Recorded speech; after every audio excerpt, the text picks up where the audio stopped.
And talk about this more with Bilgehan Ozturk. He is a foreign policy researcher at the think tank SETA Foundation and joins me now from Ankara. Thanks very much for being with us. So just give us a sense of the role that Turkey plays in this as a mediator and whether it can be successful in reaching a deal between these two countries as it did last time.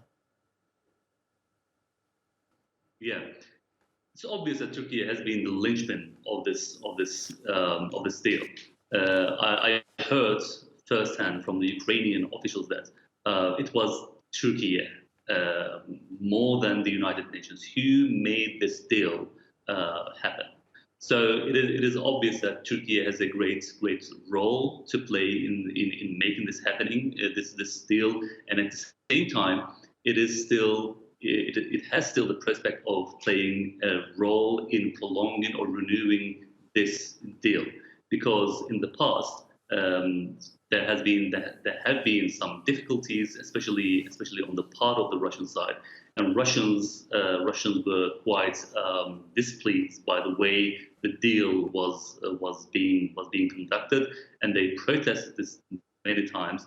But these obstacles and these protests have been overcome through Ankara's endless efforts with Moscow. So if you remember the latest round of renewal of this agreement, it was very unwillingly renewing this agreement by Russians, and they renewed the agreement only by a shorter period of time rather than the other 4 months period.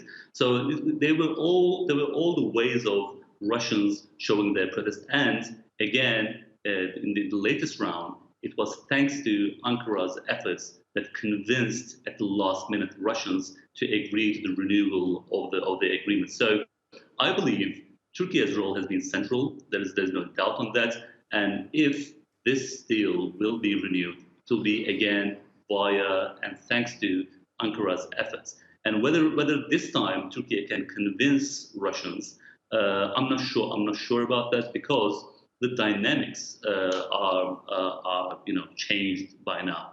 On the one hand, you have a greater, let's say, commitment from NATO alliance to support, militarily supporting Ukraine, and at the same time, there is the growing discontent of the Russians. And they are, let's say, they have a point to some extent that this deal is not being implemented evenly, at least working for Russian side. And the latest European, let's say, proposal by United Nations that is being considered by Russians can be a way out of this. Of course, Turkey is always in favor of renewing this and maintaining this deal, and it is trying to convince the Russians. But this time, whether they will take this or not, I think it will be determined by how the new European proposal viewed by the Russians and to what extent it will be working for Russians. And if I were in Russian position, I would take the proposal because it is a step further, because it is a way of let's say breaking the hole in the wall of sanctions, because that is all they all wanted to achieve.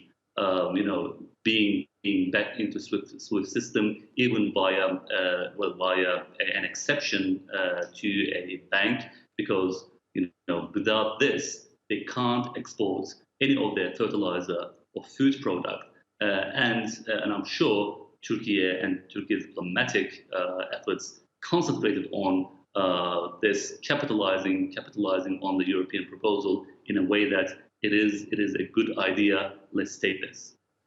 All right. Appreciate your analysis on that. Bilgehan Ozturk joining us there from Ankara. Thank you.